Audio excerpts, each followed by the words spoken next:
فبأي آلاء ربكما تكذبان السلام عليكم ورحمة الله وبركاته. إن الحمد لله نحمده ونستعينه ونستغفره ونعوذ بالله من شرور أنفسنا وسيئات أعمالنا من يهده الله فلا مضل له ومن يضلل فلا هادي له أشهد أن لا إله إلا الله وحده لا شريك له وأشهد أن محمدا عبده ورسوله يا أيها الذين آمنوا اتقوا الله حق تقاته ولا تموتن إلا وأنتم مسلمون يا أيها الناس اتقوا ربكم الذي خلقكم من نفس واحدة وخلق منها زوجها وبث منهما رجالا كثيرا ونساء واتقوا الله الذي تساءلون به والأرحام إن الله كان عليكم رقيبا يا أيها الذين آمنوا اتقوا الله وقولوا قولا سديدا يصلح لكم أعمالكم ويغفر لكم ذنوبكم ومن يطع الله ورسوله فقد فاز فوزا عظيما أما بعد فإن أصدق الحديث كتاب الله وخير الهدي هدي محمد صلى الله عليه وسلم وشر الأمور محدثاتها فإن كل محدثة بدعة وكل بدعة ضلالة وكل ضلالة في النار. Ma'asyiral muslimin wal muslimat alaihi wal akhwat rahimani wa rahimakumullah. Alhamdulillah kita bersyukur kepada Allah Subhanahu wa taala. Pagi hari ini kita dimudahkan untuk menunaikan salat subuh, menunaikan salah satu dari fardhu kewajiban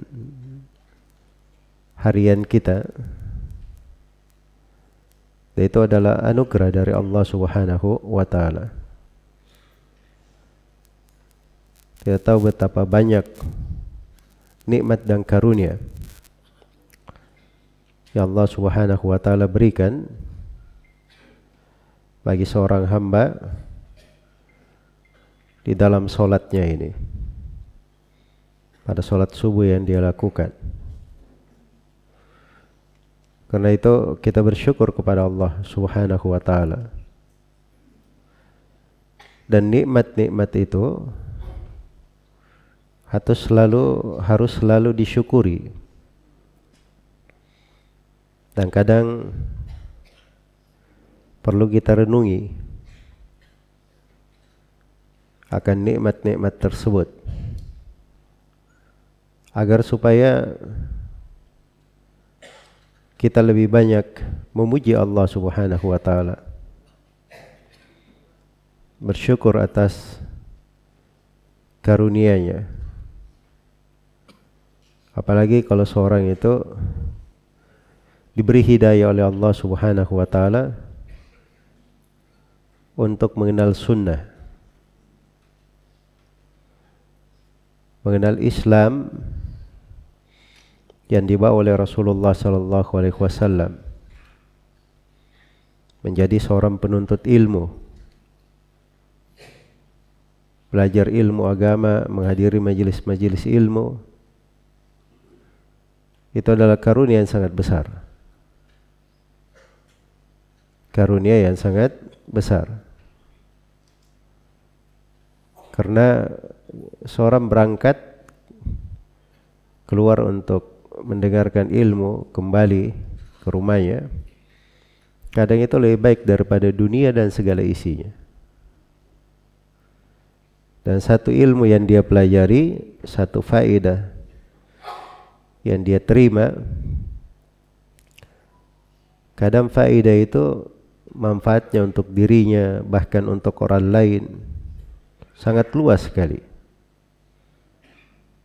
Karena itu kita patut selalu mensyukuri nikmat-nikmat dan karunia Allah Subhanahu wa taala.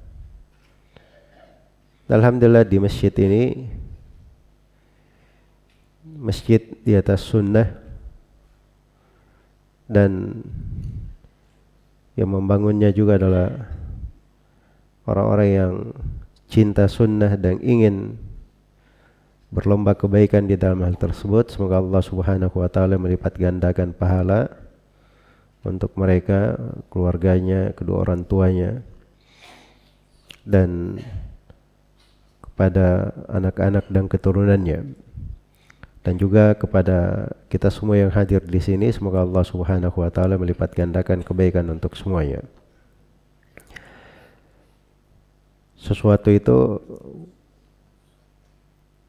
apabila seorang sudah meniatkannya di atas sunnah dan kebaikan, sisa yang terpenting adalah mengamalkannya, melaksanakannya. Karena syaitan itu banyak caranya untuk melalaikan atau memalingkan. Jadi kadang dia lihat seorang yang belajar ilmu, belajar kebaikan, rajin ke masjid, sering menghadiri majelis taklim. Nah, itu bagi syaitan itu pukulan yang sangat berat dan hal yang paling dia benci. Hal yang paling dia benci. Karena itu kata Ibnu Abbas radhiyallahu taala anhu, di akhir masa para sahabat, kata beliau, mungkin di atas muka bumi ini tidak ada orang yang lebih dibenci oleh iblis melebihi saya, kata Ibnu Abbas. Karena saya menyebarkan sunnah. Datang bid'ah dari pelosok bumi, maksudnya datang kepada Ibnu Abbas orang yang bertanya tentang sebuah bid'ah, sebuah perkara yang menyelisihi, kata Ibnu Abbas, faqama'tuha bis sunnah, maka saya mematahkannya dengan menjelaskan sunnah. Jadi kebaikan itu yang seperti ini itu tidak dicintai oleh syaitan, adalah perkara yang tidak diinginkan oleh syaitan. Dan ini harus disadari oleh seorang penuntut ilmu, harus dipahami oleh seorang yang belajar. Ya. Dan syaitan itu banyak caranya memalingkan. Kalau dia belajar menuntut ilmu, tidak datang syaitan bilang, sudah kamu pergi tidur saja, kamu tidak usah belajar. Bagaimana caranya? Dibuat sibuk dengan hal-hal yang bisa memalingkannya. Ya. Kadang diberikan hal-hal yang diharamkan, tidak mempan, karena dia sudah cinta kepada ketaatan. Jelas ya? Diajak kepada hal-hal yang bersifat dosa kecil, kadang juga tidak mempan, maka dimulai dari hal-hal yang makruh. Kadang kalau tidak mempan juga pada hal yang mubah, asalnya boleh, ya, asalnya perkara yang melalaikan. Setelah itu kadang muncul dari sebab kurang beramal dengan sunnah tersebut. Karena itu seorang penuntut ilmu, kalau ada sunnah dari sunnah-sunnah Nabi Sallallahu Alaihi Wasallam, walaupun satu, sedikit, jangan dia luputkan, berusaha dia laksanakan. Karena sunnah itu, kapan seorang meluputkannya, tidak melakukannya, itu menjadi sebab sunnah itu tidak kelihatan, tidak nampak di tengah manusia. Saya beri contoh misalnya, ini di tengah para penuntut ilmu, ada yang bersin. Kalau kita bersin, yang bersin sunnahnya apa? Membaca alhamdulillah. Kalau ada yang membaca alhamdulillah, sunnahnya apa? Yang mendengarnya membaca yarhamukallah. Itu bagi sejumlah ulama bukan sunnah hukumnya, wajib. Dia membaca yarhamukallah, mendoakan. Karena itu hak seorang muslim atas muslim yang lainnya, diantaranya wa idza atasya fashammithu. Kalau dia bersin fahamidallah, lalu dia memuji Allah, membaca alhamdulillah, maka baca yarhamukallah, doakan. Perintah. Nah, kalau dia orang yang mendengar ini membaca yarhamukallah, maka yang bersin apa sunnahnya yang lain? Membaca yahdikumullah wa yuslihu balakum. Itu satu sunnah. Ya. Di masa dahulu itu sunnah berjalan di tengah orang-orang. Sampai disebutkan di biografi Al-Imam Al-Barbahari rahimahullahu ta'ala, salah seorang tokoh ahli sunnah di masanya. Beliau duduk mengajar di Baghdad, di masjid. Kemudian beliau bersin di tengah majelis. Maka semua yang hadir di situ membaca yarhamukallah. Satu masjid. Orang yang di luar masjid mendengar yarhamukallah, mereka bilang, oh ini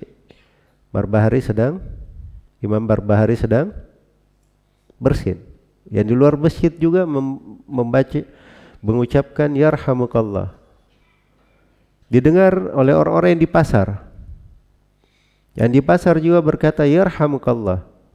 Padahal dia tidak lihat nih Barbahari. Ya, sampai satu kota Baghdad semuanya membaca apa? Yarhamukallah. Itu dulu orang beramal dengan sunnah. Jelas ya? Karena itu jangan seorang penuntut ilmu sudah tahu sunnahnya malas-malasan beramal dengan sunnah. Itu dari sebab sunnah itu terkubur. Dan kita jangan menjadi sebab orang yang mengubur sunnah itu.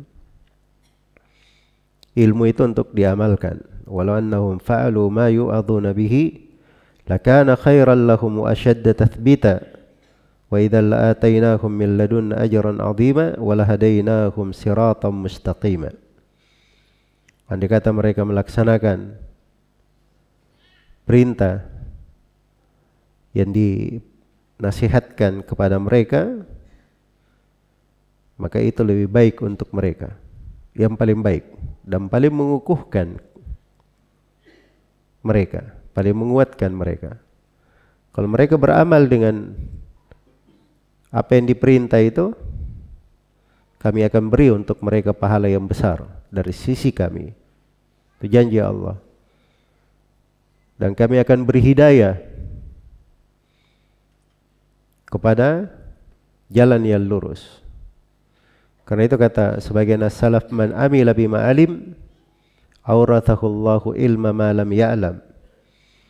Siapa yang beramal dengan ilmu yang dia ketahui, maka Allah akan wariskan untuknya ilmu yang sebelumnya tidak dia ketahui. Iya. Kata Imam Ahmad rahimahullah, kita itu mengambil pertolongan supaya bisa menghafal hadits dengan baik dengan cara mengamalkan hadits tersebut. Ya, kalau sudah diamalkan, maka itu menjadi sebab ilmu itu dikuatkan. Kalau dia beramal, itu bisa menjadi sebab Allah bukakan untuknya pintu-pintu ilmu yang lain.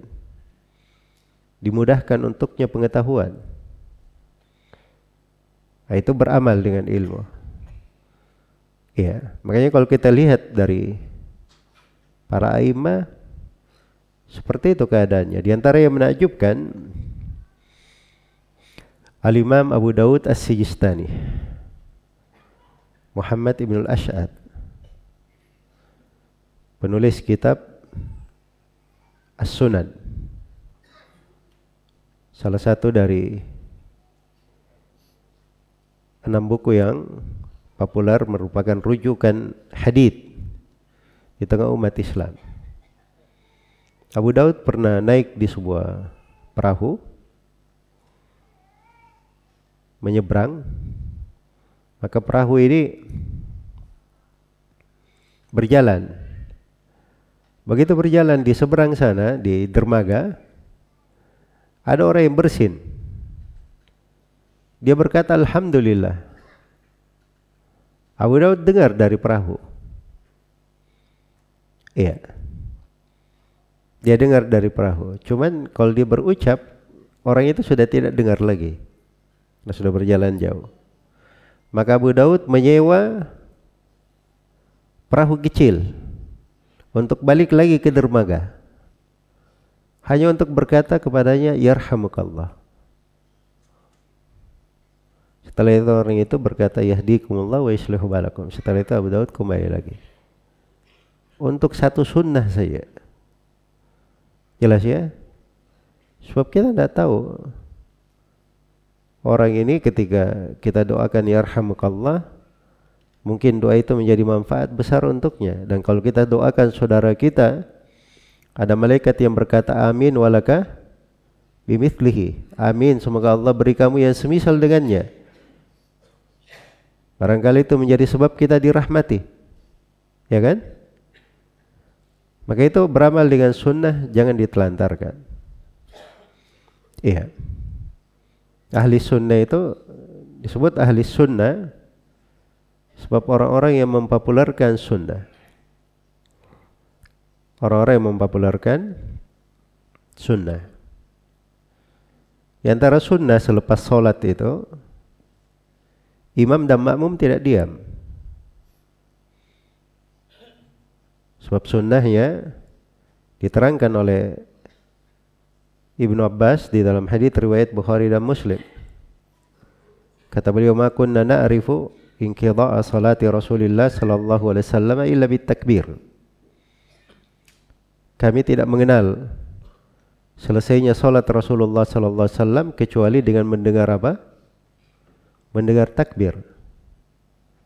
Jadi atas selepas salat itu Rasulullah dan para sahabat bertakbir. Sampai Ibnu Abbas yang masih kecil bermain di luar masjid, dia tidak tahu orang sudah selesai dalam masjid kecuali mendengar apa? Mendengar takbir. Di dalam sebagian riwayat bidzikir, dijaharkan dzikirnya. Iya. Karena itu kalau kita duduk dengan para ulama yang mengajarkan sunnah, itu di belakang sholatnya mereka menjaharkan dari dzikirnya. Itu sunnah. Jadi hal-hal yang seperti itu dihidupkan. Satu hal yang kecil kita menghidupkannya, orang lain mencontohnya, mengikutinya, barangkali itu menjadi amalan jariah untuk kita. Kita mengajarkan kepada manusia hal yang merupakan apa? Sunnah Rasulullah sallallahu alaihi wasallam. Baik. Di pertemuan ini tema pembahasan kita tentang sebuah rukun dari rukun Islam yang agung, yang di dalamnya terdapat berbagai keindahan syariat dan keagungan agama ini. Dan pada rukun ini, siapa yang memperhatikannya, itu dari keajaiban anugerah Allah Subhanahu wa taala kepada umat Islam ini. Iya. Ada sebuah kisah yang disebutkan oleh Al-Imam Muslim Ibn Al-Hajjaj Al-Qushayri An-Naisaburi di dalam kitab As-Sahih dari Abu Hurairah radhiyallahu taala anhu. Jadi Abu Hurairah radhiyallahu taala anhu bercerita bahwa Nabi sallallahu alaihi wasallam pernah bersabda, "Baina rajulun bi falatin minal ard." Pernah di masa dahulu ada seorang lelaki berada di tanah lapang dari bumi. Fa sami'a sautan fis sama. Maka orang ini mendengar suara di langit. Maksudnya dari arah atas terdengar suara. Apa bunyi suara itu? Iski hadiqata fulan. Beri minum, beri air untuk kebun si fulan. Untuk kebun si fulan. Jadi si fulan ini hebat juga ya. Disebut namanya. Kebun si fulan. Maka fatanaha dalika sahab. Awan itu yang diperintah itu supaya memberi minum, memberi air untuk kebun si fulan. Awan ini pun menyendiri, berpisah dengan yang lainnya. Iya. Kemudian tentunya mendung. Fa faragha ma'ahu fi harrah. Maka turun semua air dari awan ini, hujan, ke sebuah batu atau ke tempat yang keras dari bebatuan. Iya. Maka ternyata dari air yang turun ke bebatuan ini itu mengalir ke sebuah aliran yang di situ air mengalir menuju ke sebuah tempat. Menuju ke sebuah tempat. Maka ini mengherankan ya, dia dengar suara dari langit, beri hujan ke kebun si fulan, turun betul hujannya, terus airnya tidak kemana-mana, hanya turun mengalir untuk ke sebuah tempat. Ya, ternyata alir ini diikuti oleh orang itu tadi. Fa idza rajulun qa'imun fi hadiqatihi. Maka ada orang di situ berdiri di tengah kebunnya. Air yang mengalir tadi diarahkan supaya masuk ke kebunnya. Maka orang yang mendengar suara di langit itu tadi bertanya kepada orang yang berdiri ini. Dia berkata, "Wahai hamba Allah, siapa namamu?" Maka orang ini pun menjawab, "Saya si fulan." Persis nama yang dia dengar dari suara di langit. Beri air hujan untuk kebun si fulan. Dia ini si fulan. Persis namanya. Iya. Maka orang ini pun bertanya, "Kenapa engkau tanya tentang nama saya?" Akhirnya dia terangkan apa yang terjadi, bahwa dia mendengar suara di langit. Iya. Kemudian dikatakan bahwa beri minum atau beri aliran air untuk kebunnya si fulan, sama seperti namamu. Maka sekarang saya mau bertanya, "Fama tasna'u fiha?" Apa yang kamu lakukan kepada kebunmu ini? Ini bisa dapat keistimewaan luar biasa. Perhatikan bagaimana rahmat Allah untuk orang ini. Iya. Dapat hujan untuk dia sendiri saja. Dapat hujan untuk dia sendiri saja. Dikhususkan dengan rahmat dan kebaikan Allah Subhanahu wa taala. Maka akhirnya orang ini pun bercerita, ya kamu kalau sudah tanya seperti itu kejadiannya, kata pemilik kebun ini, saya kalau panen saya lihat apa yang keluar dari kebun ini. Fa tasaddaqu bi thuluthihi. Sepertiganya saya sedekahkan. Wa akulu ana wa iyali thuluthan. Saya dan keluargaku makan sepertiganya lagi. Iya. Wa ruddu fiha thuluthah. Sepertiganya lagi lebihnya saya kembalikan lagi ke tanah ini, ke kebun ini sebagai modal untuk bekerja. Perhatikan ya. Subhanallah. 3 hal yang dia lakukan. Diambil sepertiganya, jadi yang keluar dari hasil panennya dia bagi 3. Sepertiganya dia sedekahkan.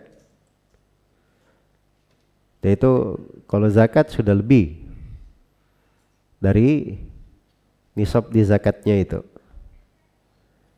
Karena zakat hasil bumi itu paling banyaknya 10%, paling banyaknya. Kalau pengalirannya gratis. Tapi kalau zakat hasil bumi ada biaya untuk menghidupkan hasil bumi itu, misalnya dia perlu mengalirkan air, perlu bayar air, perlu mesin untuk mengalirkan air dan seterusnya, maka itu perlu biaya, dikeluarkan 5% zakatnya. Kalau sebagiannya gratis, sebagiannya berbayar, dikeluarkan 7,5%, ambil pertengahannya. Jelas ya? Orang ini menyedekahkan berapa? Sepertiga itu berapa persen? Iya, 33% kan begitu. 33,34%. Lebih banyak daripada kewajibannya. Dan ini perhatikan ya, ini dari keajaiban sedekah. Dari keajaiban sedekah. Iya. Dan ini terjadi banyak keajaiban yang seperti ini. Di antara hal yang menakjubkan ya yang saya pernah baca, jadi kisah terjadi di masa sekarang, terjadi juga dulu di masa Muhammad bin Ali Asy-Syaukani rahimahullah. Iya. Bahwa dulu ada orang yang dia gemar bersedekah.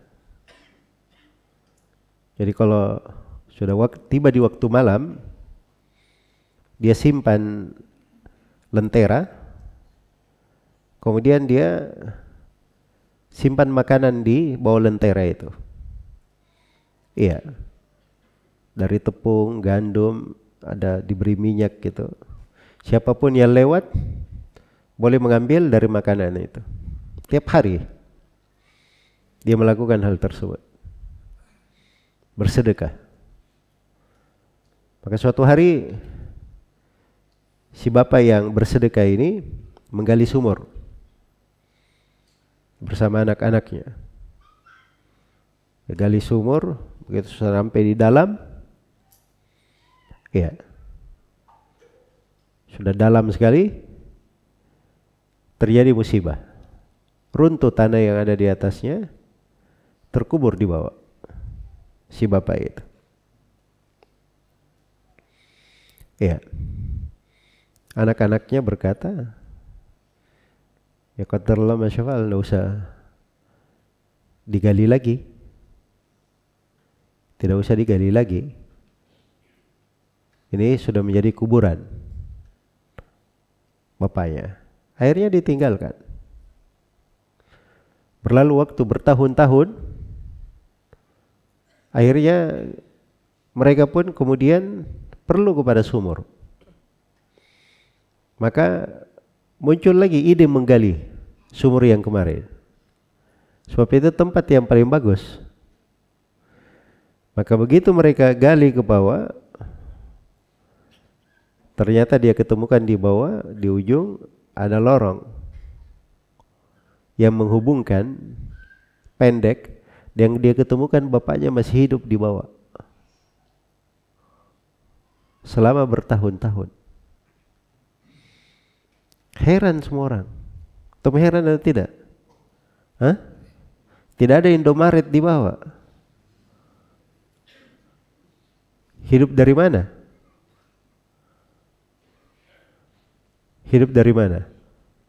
Nah, ini keajaiban sedekah ini. Dia cerita bahwa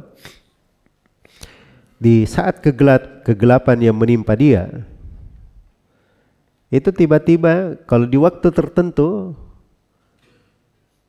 tiba-tiba ada lentera. Terus hadir makanan yang biasa dia suguhkan untuk orang. Dia makan. Dan itu hilang. Besoknya seperti itu lagi. Dan lentera itu muncul di waktu yang biasanya apa? Dia memberi makan kepada orang. Coba bayangkan, ini sedekah dia.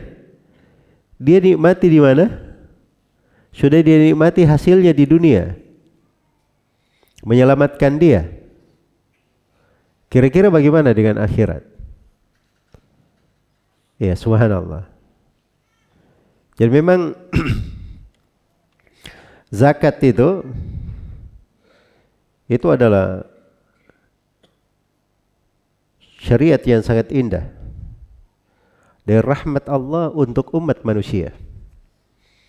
Karena syariat zakat ini bukan di syariat umat Islam saja. Syariat ada di syariatnya para nabi dan para rasul. Karena itu di surah Al-Anbiya Allah Subhanahu wa taala berfirman tentang para nabi, wa ja'alnahum a'immatan yahduna li amrina wa auhayna ilaihim fi'lal khairati wa iqamas salati wa ita'az zakati wa kanu lana abidin. Dan kami jadikan mereka para panutan terhadap agama kita, terhadap perkara kami. Dan kami wahyukan kepada para nabi ini untuk melakukan fi'lal khairat, perbuatan yang baik, menegakkan salat, mengeluarkan zakat. Dan mereka adalah orang yang selalu beribadah kepada kami. Itu sifatnya para nabi. Di antara sifat mereka, wa ita'az zakah. Mereka menunaikan zakat. Karena itu ada di syariatnya para nabi dan para rasul. Karena zakat ini itu konsep yang paling diperlukan oleh manusia di dalam menjalin hubungan antara sesama manusia, di dalam menguatkan kehidupan mereka dan menjaga kelangsungan hidup. Zakat ini itu adalah ciri kekuatan perekonomian di sebuah negeri. Dan zakat ini itu takaful ijtimai, adalah hal yang menjamin segala keperluan masyarakat, orang banyak. Belum lagi zakat itu ada manfaat-manfaat lainnya, dari membantu orang yang kekurangan, menyelamatkan jiwa, kemudian menyebabkan orang-orang mudah masuk ke dalam Islam, semakin dikuatkan hati di atas agama, terjalin persaudaraan antara sama kaum muslimin dan seterusnya. Itu syariat yang agung, syariat yang indah, yang harusnya kita bersyukur kepada Allah Subhanahu wa taala atas karunia-Nya kepada kita semua umat Islam, terkait dengan syariat ini. Ya, syariat ini ketika ada, maka zakat itu dua macam. Ada yang bersifat wajib dan ada yang bersifat sunnah. Bersifat sunnah. Yang wajib itu itulah zakat pada harta. Dan zakat ketika seorang sudah menyelesaikan bulan Ramadan, disebut dengan nama zakat fitri. Jelas ya? Zakat wajib pada harta itu ada 4. Ada zakat emas dan perak, atau yang semisal dengan emas dan perak, yang semakna dengannya. Seperti sekarang mata uang, obligasi, surat berharga. Iya. Baik. Dari harta yang dizakati juga hewan ternak. Di sini ada 3 hewan ternak. Unta, sapi atau kerbau, dan kambing. Yang kedua dari harta yang dizakati adalah hasil bumi. Apa yang keluar dari bumi. Dari biji-bijian yang bisa disimpan, bisa ditakar atau ditimbang. Bisa ditakar dan ditimbang. Kalau sayur-sayur itu tidak ada zakatnya. Iya, tidak ada zakatnya. Karena ini kaitannya dengan apa? Biji-bijian atau hasil bumi yang bisa disimpan, bisa ditakar dan ditimbang. Bisa ditakar atau ditimbang. Kemudian harta yang keempat yang dizakati itu adalah barang-barang perniagaan, urud tijarah, barang yang diperjualbelikan. Iya, barang yang diperjualbelikan. Jadi kalau misalnya ada seorang nelayan pergi menangkap ikan, dapat 1 kapal, itu tidak ada zakatnya dari 3 harta sebelumnya. Tapi zakatnya di zakat perniagaan. Jadi kalau dia jual dari hasilnya, dan itu pekerjaannya dalam selama setahun, hasil penjualannya tersebut mencapai ke nisab, maka dia keluarkan 2,5%. Iya, demikian pula para pemilik tambak dan semisal dengannya. Baik, ini harta-harta yang dizakati. Ya, diterangkan oleh Rasulullah SAW dengan mendetail. Dijelaskan bahwa itu adalah rukun Islam yang ketiga. Bunyal Islamu ala khamsin, syahadati an la ilaha illallah wa anna Muhammadar Rasulullah, wa iqamis salati wa ita'iz zakah wa hajjil bait wa shaumi Ramadan. Islam itu dibangun di atas 5 pondasi. Yang pertama syahadat la ilaha illallah Muhammadar Rasulullah. Yang kedua menegakkan salat. Yang ketiga mengeluarkan zakat. Yang keempat haji di bulan haji di Ka'bah. Dan yang kelima adalah berpuasa di bulan Ramadan. Berpuasa di bulan Ramadan. Antara urutan yang keempat dan kelima itu ada silam pendapat di tengah para ulama. Rukun yang keempat itu haji dulu atau umroh? Haji dulu kemudian puasa, atau puasa dulu kemudian haji? Rukun yang keempat yang mana? Haji atau puasa? Puasa. Tadi saya baca haji dulu terus puasa haditsnya. Itu hadits Nabi ya. Dan itu di kebanyakan riwayat. Haji dulu baru puasa. Ada di riwayat Muslim Di kisah Jibril yang panjang itu, puasa dulu baru haji. Puasa dulu baru haji. Dan ada di sebagian riwayat Ibnu Umar, di sebagian riwayat Abu Hurairah. Ada. Ya. Karena itu Imam Al-Bukhari di susunan kitab sahihnya, beliau itu haji dulu kemudian puasa. Al-Bukhari. Kalau Muslim sebaliknya, puasa dulu baru haji. Berarti ada dua pendapat. Jelas ya, walaupun pendapat mayoritas ulama haji dulu kemudian apa? Puasa. Tapi yang ajaib, zakat itu rukun ketiga. Rukun ketiga menurut kesepakatan ulama. Tidak ada silam pendapat. Iya. Dia rukun Islam yang ketiga setelah syahadatain, 2 syahadat, setelah sholat langsung zakat.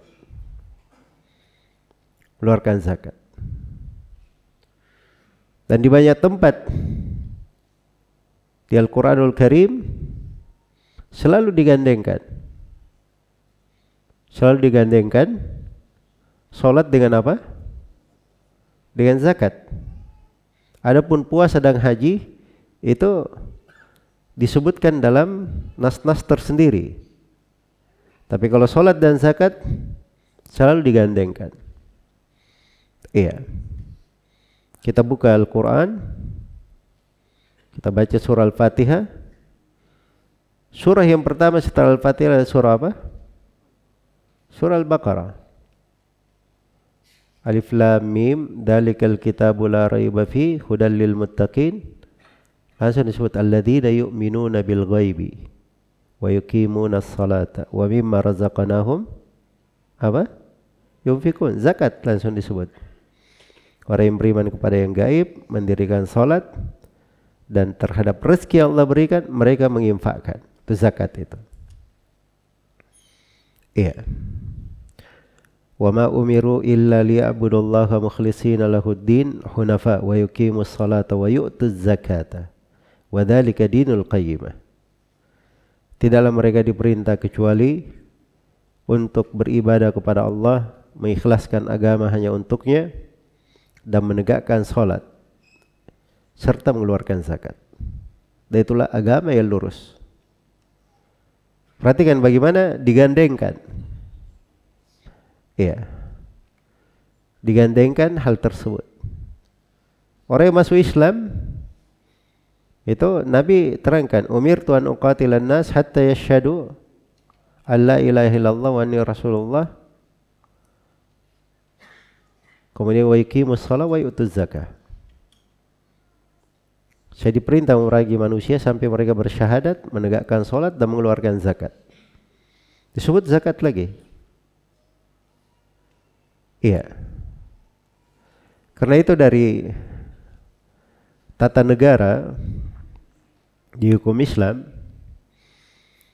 itu diberi aturan-aturan khusus terkait dengan manajemen zakat. Iya. Terkait dengan zakat ini. Bagaimana dikumpulkannya, kemudian ke pihak mana disalurkannya, dan diberi secara terperinci bagaimana penyalurannya. Iya. Makanya Nabi SAW itu memiliki su'a. Su'a itu istilah ya untuk para pekerja beliau di bidang pengumpul zakat. Jadi wakil-wakil Nabi ini yang datangi orang-orang yang punya harta. Misalnya dia punya unta. Dicatat unta kamu berapa banyak? Ada 100 ekor. Baik. Tahun berikutnya ditangi. Kemarin 100 ekor, sekarang berapa jumlahnya? Sudah bertambah sekian. Dihitung. Zakat kamu sekian.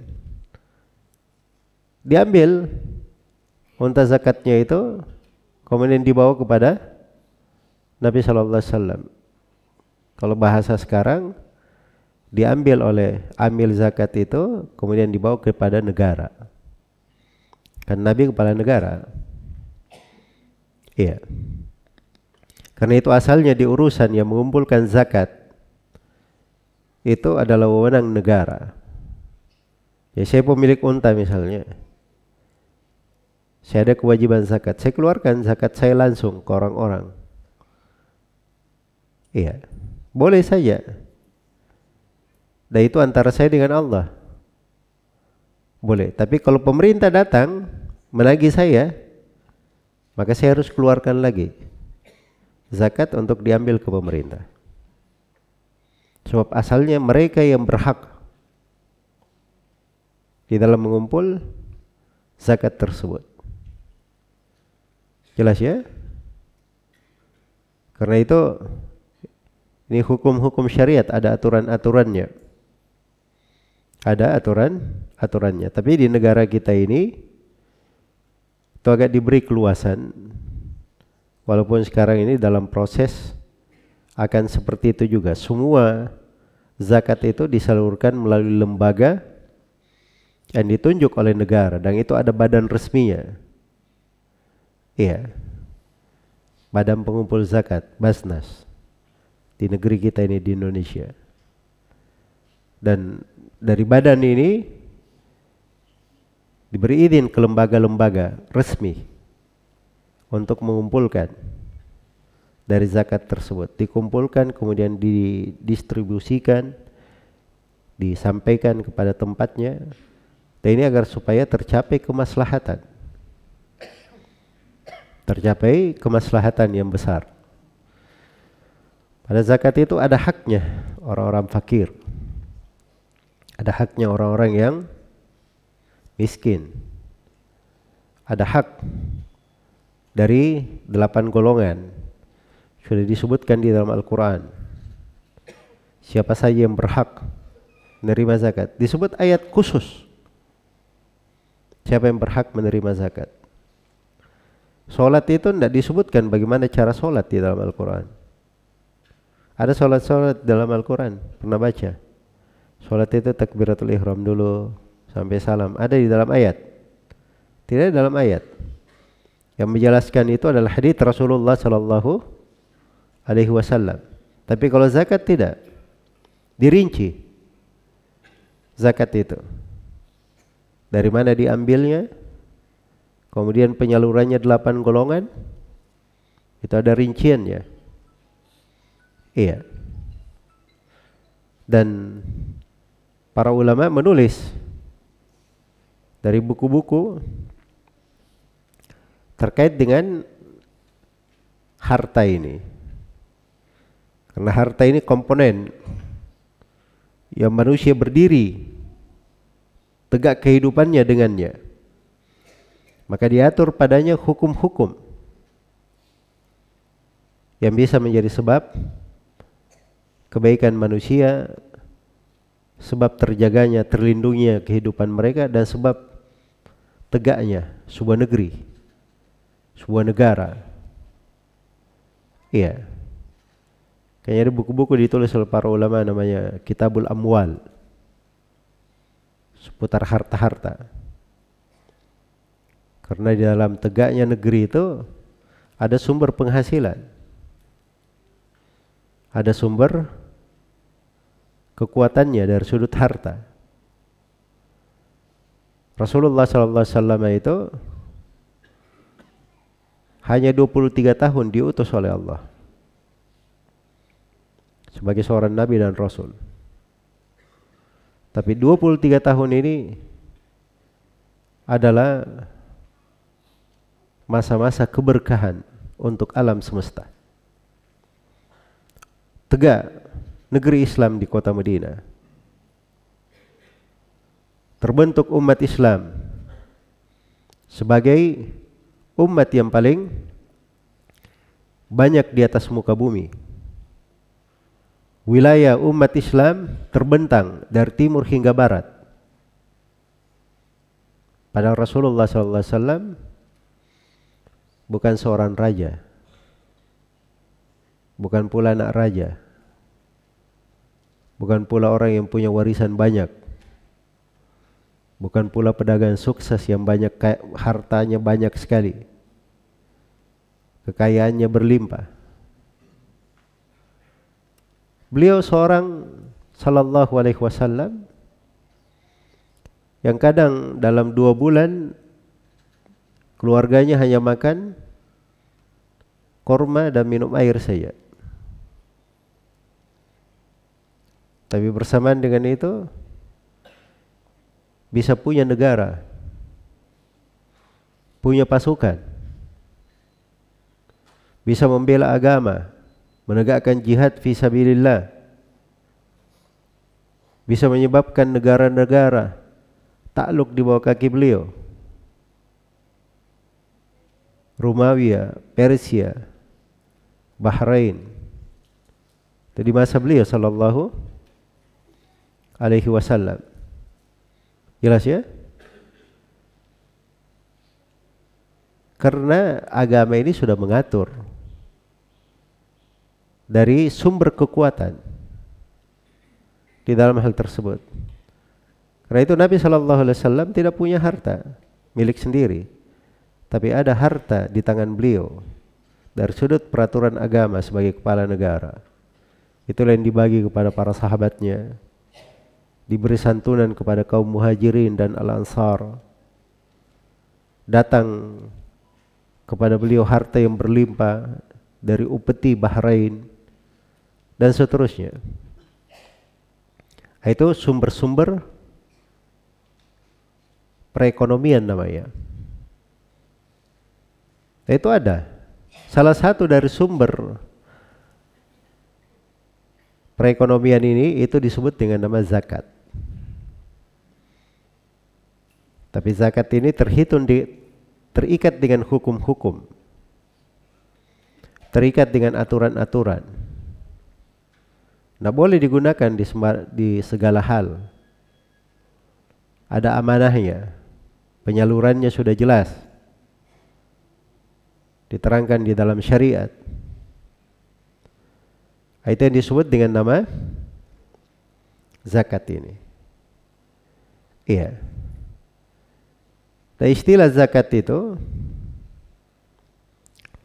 dari akar bahasa. Zakat bisa bermakna pensuci, sesuatu yang membersihkan.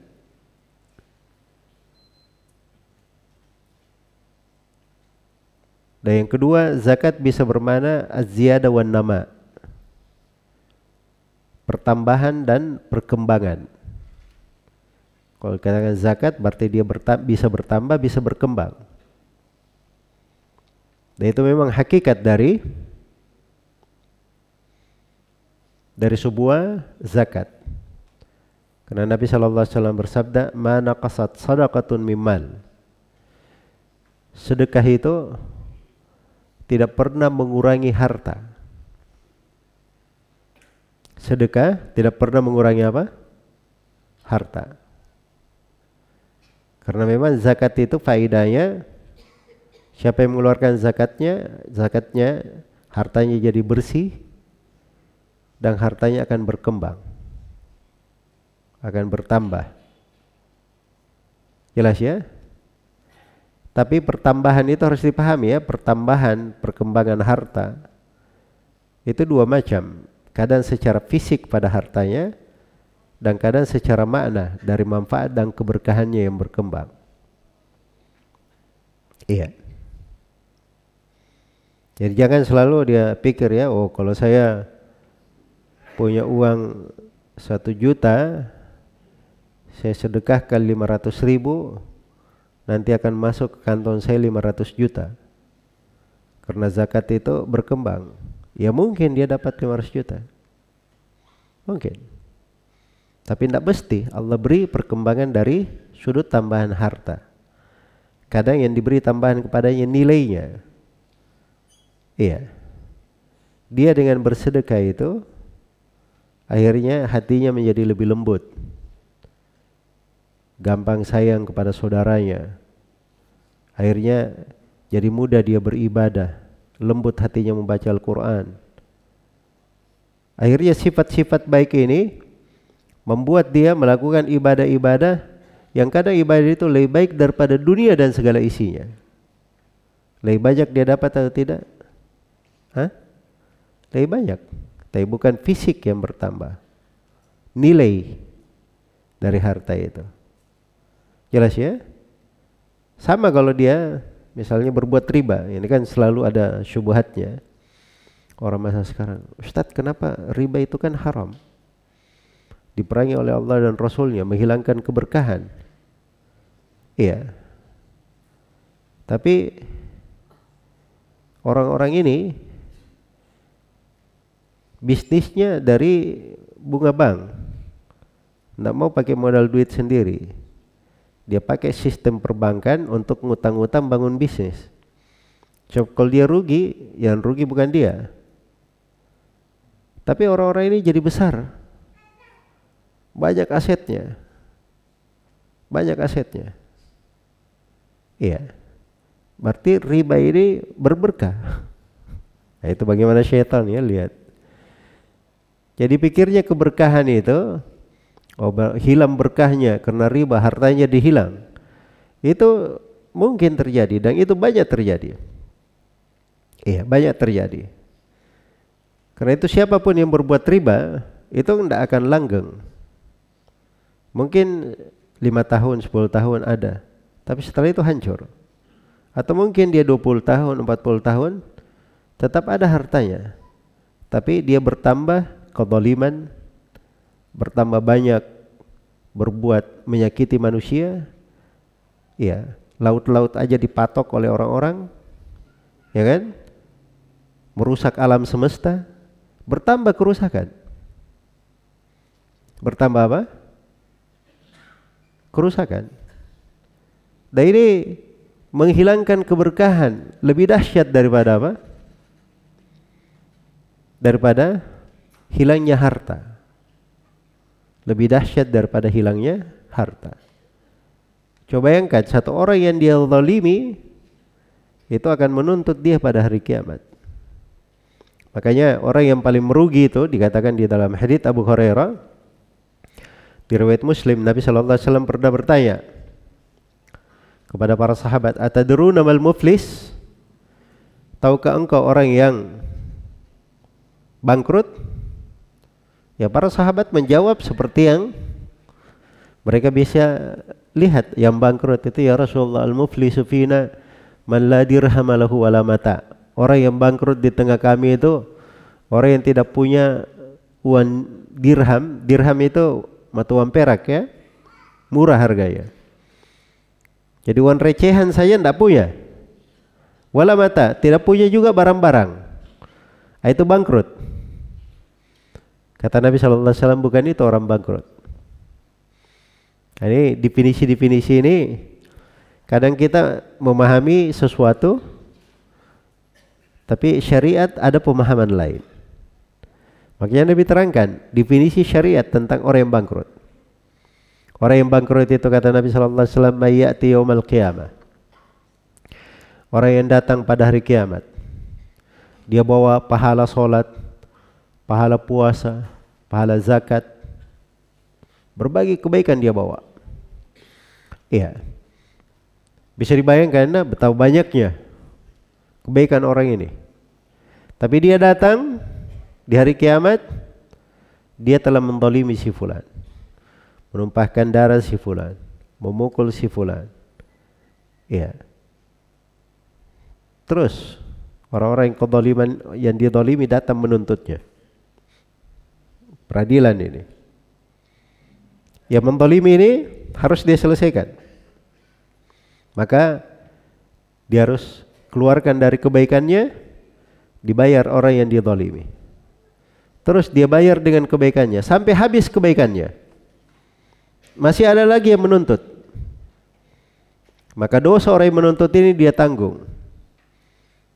Selesai, dia sekarang berubah dari kebaikan berubah menjadi menampung apa? Dosa. Akhirnya dilemparkan ke dalam neraka, waliyadzubillah. Jelas ya? Karena itu jangan dilihat pada seseorang itu, melihat pada apa yang Allah berikan padanya, itu dilihat dari segala sudut, jangan cuma dilihat fisiknya saja. Cuma dilihat fisiknya saja. Baik. Karena banyak hal dari, misalnya dia meninggalkan riba ya. Oh, kalau saya meninggalkan riba berarti Allah akan berkahi saya, lebih banyak hartanya. Ada teman-teman yang datangi oleh syaitan nih. Tadinya saya kerja di bank, gaji saya banyak. Begitu saya keluar, saya jadi fakir, pengangguran, sudah berapa tahun belum ada gaji, belum bekerja. Ya, dia lihat selalu, dia ukur pada apa? Pada uang, pada fisik. Itu salah mengukurnya. Barangkali dengan dia meninggalkan riba, harusnya dia kena musibah. Allah hindarkan dia dari musibah. Dia kena musibah saja, istri dan anaknya sakit, bisa habis semua uangnya untuk biaya. Tapi Allah hindarkan untuknya musibah. Iya, dia mungkin tidak tahu itu. Dan kadang dia diberi sesuatu lebih berharga daripada dunia dan segala isinya. Dia tenang beribadah. Dulu ketika ini dia sibuk sholat 2 rakaat sebelum subuh saja tidak bisa dia lakukan. Ya. Jadi nilai itu, keberkahan itu banyak di dalam kehidupan. Dan zakat ini itu harus dikembangkan, dijaga. Karena itu bahasa zakat dalam Al-Quran itu tidak mesti pada harta saja. Zakat itu kadang bermakna mensucikan diri, membersihkan diri. Ya, kayaknya di surah Al-Mu'minun itu surah Makkiyah. Surah Makkiyah. Dan dimaklumi kewajiban zakat itu di Pasir Medina. Ada di surah Makkiyah. Walladzina hum lizzakati fa'ilun. Mereka adalah orang yang terhadap perbuatan zakat mereka melakukannya, mengerjakannya. Nah, perbuatan zakat ini kata para ulama ahli tafsir itu ada 2 makna. Bisa pada harta yang dia keluarkan, dan bisa juga zakat bermakna dia mentauhidkan Allah, menegakkan sholat, membersihkan jiwanya. Iya, membersihkan jiwanya itu zakat juga. Hanya saja hal yang terkait dengan harta itu diperhatikan. So, kalau misalnya seorang itu tidak ada kewajiban zakat pada hartanya, dia ada namanya syariat untuk bersedekah, syariat untuk berbuat baik. Karena pada sedekah itu banyak sekali manfaatnya dan kebaikannya terkait pada jiwa, pada diri, menumbuhkan sifat-sifat penduduk sorga, ya, dari rahmat kepada umat Islam, cinta kepada saudaranya, ridha akan ketentuan Allah, bersyukur atas karunia nikmatnya. Itu kan sifat-sifat penduduk sorga. Dia dapatkan dengan kerelaan dia mengeluarkan zakat, berinfak, bersedekah. Tapi kalau dia menahan, itu berbagai bahaya yang dia dapatkan. Tidak ada satu hari di dalam kehidupan dunia ini berlalu kecuali ada 2 malaikat yang turun. Satu malaikat berkata, Allahumma a'ti munfiqan khalafan. Malaikat yang keduanya lagi berkata, Allahumma a'ti mumsikan talafa. Satu malaikat berkata, ya Allah, berilah orang yang berinfak ganti yang baik, ganti hartanya. Itu 2 malaikat yang pertama. Malaikat yang kedua berdoa, ya Allah, berilah orang yang menahan hari ini tidak bersedekah, dia menahan, beri untuknya kerugian, beri untuknya kehilangan. Iya, itu tiap hari itu. Tiap hari. Karena itu kadang seseorang mengeluarkan dari hartanya itu untuk menyelamatkannya, untuk kebaikan dia sendiri. Makanya Rasulullah SAW atau di ayat Al-Quran dan hadits Rasulullah itu diberi dari salah satu penyelamat dari musibah dan malapetaka, Di antara hal yang menyelamatkan dari kengerian di hari kiamat itu adalah dia bersedekah. Ya, di dalam hadits Adi bin Hatim di riwayat Bukhari dan Muslim, Rasulullah sallallahu alaihi wasallam bersabda, "Ma minkum min ahadin illa sayukallimuhur rahman, laisa bainahu wa bainahu tarjuman." Tidak ada seorang pun di antara kalian kecuali Allah Ar-Rahman akan berbicara langsung kepadanya. Iya. Ini dahsyat ya. Ini kejadian hari kiamat. Bayangkan setiap dari kita ini Allah akan berbicara langsung kepadanya. Tidak ada perantara. Tidak ada penerjemah. Tidak ada penerjemah. Dia lihat ke sebelah kanannya, hanya amalannya yang pernah dia lakukan hadir di sebelah kanannya. Dia lihat sebelah kirinya, hanya amalannya yang pernah dia lakukan di sebelah kirinya. Dia lihat di depannya, hanya neraka tilqa wajhi berada di depannya. Karena dihisab. Pada saat hari hisab itu, waji'a yawma idzin bi jahannam. Didatangkan neraka jahannam pada hari itu. Maka neraka di depan seluruh manusia dia lihat. Iya. Ini kondisi dahsyat ini. Bagaimana jalan keluarnya? Bagaimana keselamatan? Nabi sallallahu alaihi wasallam bersabda, fattaqun nara walau bisyikki tamrah. Bertakwalah kepada Allah, menghindari api neraka walaupun dengan cara bersedekah dengan sepotong kurma. Walaupun bersedekah bukan satu kurma ini dibilang Nabi. Walaupun bersedekah dengan apa? Sepotong kurma. Iya. Sepotong itu kadang bisa menyelamatkan jiwa. Bisa mengangkat dari kesempitan. Meringankan kesusahan. Meringankan kesusahan. Karena itu seorang jangan meremehkan dari mana bersedekah, berbagi. Iya. Jadi ada namanya zakat mengikat kewajiban, itu zakat wajib. Ada zakat sunnah. Biasa disebut dengan nama sedekah. Kalau kita bahasa Indonesia disebut dengan nama apa? Sedekah. Kalau infak itu, infak macam-macam. Ada yang wajib, ada yang sunnah juga. Misalnya dia berinfak untuk keluarganya. Itu kadang menjadi kewajiban. Karena dia memberi nafkah. Kadang berinfak kepada orang-orang, kalau sifatnya memang mesti dia berikan, dia keluarkan. Tapi kalau sunnah masuk di dalam sedekah yang disunnahkan. Itu punya hubungan. Iya. Mirip kadang pada sebagian tempat pembahasannya, zakat kadang adalah sedekah, sedekah kadang adalah infak, dan kadang berbeda pada hal-hal tertentu. Berbeda pada hal-hal tertentu. Tapi semuanya adalah ketaatan. Semuanya adalah ibadah. Apa yang bisa dilakukan, apa yang bisa dikerjakan, itu yang dihidupkan oleh seorang muslim dan muslimah. Iya. Nah, di sini pentingnya ada kesadaran.